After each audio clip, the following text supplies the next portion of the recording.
Hello everyone, this is Sumi here. Welcome to our channel Sumi commerce classes. Guys, आज की जो हमारी video है वो है financial statement of not for profit organisation. जैसा कि आप लोगों को पता है इस टॉपिक पे चल रही है, तो उसमें से हम इसको पार्ट में जो है वो डिस्कस करेंगे।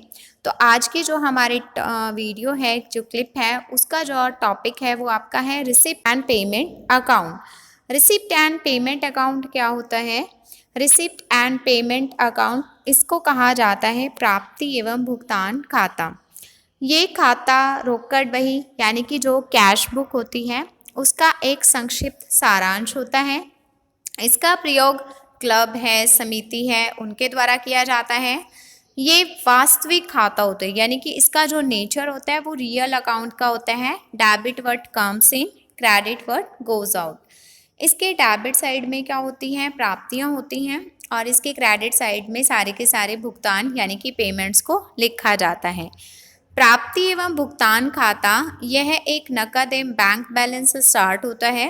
डेबिट साइड में हम जैसे कि पता है कि सारी नकद प्राप्तियों को लिखेंगे, पूंजीगत एवं चाहे वो आयगत हो, चाहे वो करंट ईयर से रिलेटेड हो, प्रीवियस ईयर से रिलेटेड हो, या फिर हमारी वो नेक्स्ट ईयर से रिलेटेड हो। क्रेडिट साइड में हम समस्त भुगतान लिखेंगे, पूंजीगत हो, आयगत हो, दोनों तरह के, चाहे वो करंट ईयर से रिलेटेड हो, प्रीवियस ईयर से रिलेटेड हो, या फिर नेक्स्ट ईयर से रिलेटेड। इसमें क्या होता है कि आप लोगों को ध्यान क्या रखना है कि इस खाते के एंड में क्रेडिट जो पक्ष होता है उसमें वर्ष का अंतिम शेष यानी कि closing cash and bank balance होता है।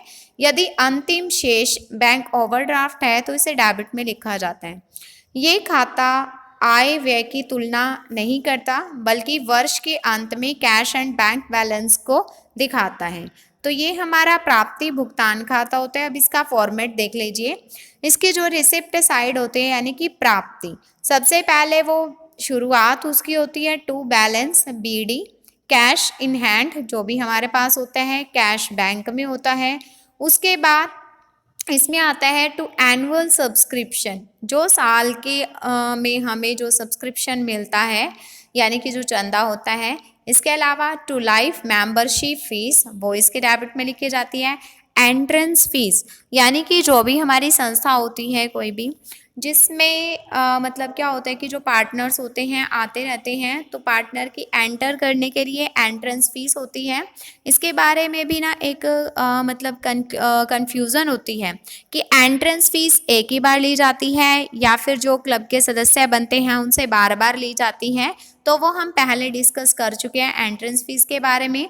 To interest on securities, to sundry receipt, to rent of the whole lawn, तो ये सारा का सारा इसमें आता है। और जो भी डोनेशन दिया जाता है टू डोनेशन, क्योंकि रिसिप्ट जो है वो डोनेशन जो हमें मिलता है तो वो रिसिप्ट साइड में लिखा जाएगा। पेमेंट साइड में क्या होगा? By general expenses, by salary and wages, by furniture या फिर रेंट, रेट, टैक्सेस जिसके हमें पेमेंट की है, by printing and stationery, by repairs, by honorarium, by balance CD, जो कैश इन हैंड है या कैश एट बैंक बैलेंस, वो हमारा बैलेंस CD इसके अंदर बच जाता है। उसके बाद हम इसको डिस्कस जैसे ही करते हैं, तो देखिए रिसिप्ट एंड पेमेंट अकाउंट था। अब हम इसका ना एक एग्जाम्पल लेते हैं, एग्जाम्पल के थ्रू इसको समझते हैं। जैसे एग्जाम्पल में इन्होंने बताया, from the following particulars relating to the rotary club new Delhi prepare कीजिए receipt and payment account for the year ending 31 December 2006। ये हमें एक एग्जाम्पल दिया हुआ है जिसमें कैश इन हैंड दे रखी है 1 जनवरी 2006 को 7500 रुपये की। कैश एट बैंक बैलेंस दिया हुआ है 48,000 का। सब्सक्रिप्शन हमें दी गई है 2005 में, 6 में, 7 में 15,000, 2,20,000 और 6,000। डोनेशन जो रिसीव हुआ है वो हमें इसके अंदर गिवन है 25,000 का। उसके बाद है 8% इन्वेस्टमेंट जो परचेज की थी 1 अप्रैल 2006 को। उसके अलावा परचेज ऑफ रिफ्रेशमेंट, रेंट जो पे किया गया है, एंट्रेंस फ़ी रिसीव्ड जो हुई है, ऑनेरियम टू द सेक्रेटरी को जो दिया गया है, इंटरेस्ट ऑन 8% इन्वेस्टमेंट, फर्नीचर जो परचेज किया गया है, ओल्ड जो फर्नीचर था 6,000 का, जो कि इन्होंने जिसकी कॉस्ट थी उसको सेल कर दिया। स्पोर्ट्स मटेरियल परचेज किया गया, रिफ्रेशमेंट सेल की गई, सैलरी और वेजेस, स्पोर्ट एक्सपेंसेस जिसके अंदर इंक्लूड है अनपेड एक्सपेंसेस 5,000 रुपये का, cash in hand as on 31 December 2006। इसके अलावा डेप्रिशिएट फर्नीचर 10% पर एनम, तो ये हमारा इसके अंदर इंक्लूड है। तो ये हमारा एग्जाम्पल है। अब देखिए इसके लिए सॉल्यूशन के लिए सबसे पहले हम बनाएंगे receipt and payment account. Receipt and payment account में फर्स्ट ऑफ ऑल हमारी डेबिट साइड में क्या आएगा, टू बैलेंस बीडी 1 जनवरी 2006 को कैश 7500 का और जो बैंक बैलेंस है 48,000 का। उसके बाद जो हमारा चंदा है, तो जैसे कि इसके रिसिप्ट साइड में आता है, चाहे वो करंट ईयर का हो, प्रीवियस ईयर का हो या फिर वो नेक्स्ट ईयर का हो, तीनों सालों का आ जाएगा 15,000, 2,20,000, 6,000। डोनेशन जितना रिसीव हुआ है 25,000 का। To donation received for pavilion के लिए था 2 लाख रुपए का, तो वो भी इसके अंदर आ जाएगा। टू एंट्रेंस फीस रिसीव्ड वो भी आ जाएगी। To interest on 8% investment. इसके अलावा to sale of old furniture, जो हमने ओल्ड फर्नीचर था जब हमने उसको सेल किया, तो इसका मतलब हमारे पास पैसे आए होंगे, तो रिसिप्ट साइड हम इसमें क्या कर देंगे, एंटर।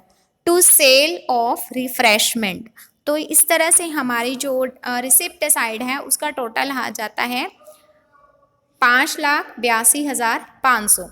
इसी तरह से हम पेमेंट साइड में देखेंगे बाय 8% इन्वेस्टमेंट परचेज। जब हमने इन्वेस्टमेंट परचेज किया है तो इट मीन्स हमने पेमेंट की होगी, तो वो आ जाएंगी इसके पेमेंट साइड में। By purchase of refreshment, by rent paid, by honorarium to secretary, जो अभी हमने उसको ऑनोरियम दिया। बाय फर्नीचर परचेज, हम फर्नीचर परचेज करके लेके आए हैं तो हमें उसकी पेमेंट करनी होगी। By sports material purchase, by salary and wages, by sport expenses, जो 25,000 था उसमें से 5,000 को लेस कर देंगे, 20,000 के आ जाएंगे और उसके बाद बैलेंस पीडी। डेबिट्स जो रिसिप्ट साइड का जो टोटल है उसमें से हम पेमेंट साइड के टोटल को फिर लेस कर देंगे, तो हमारा बैलेंसिंग जो फिगर है वो हमारा बच जाएगा 1,54,300।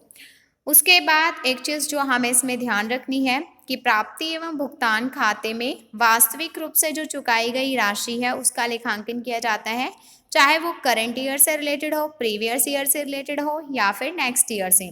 गैर रोकड़ जो मदें होती हैं उसका इसमें कोई भी लेखा नहीं किया जाता। उसके बाद ये तो था हमारा टॉपिक आज का, रिसिप्ट एंड पेमेंट अकाउंट। उसके बाद नेक्स्ट जो हमारा इसमें अगली जो वीडियो आएगी एक और इसके अंदर टॉपिक बच गया, तो तब तक देखते रहिए। Thanks for watching Sumi com.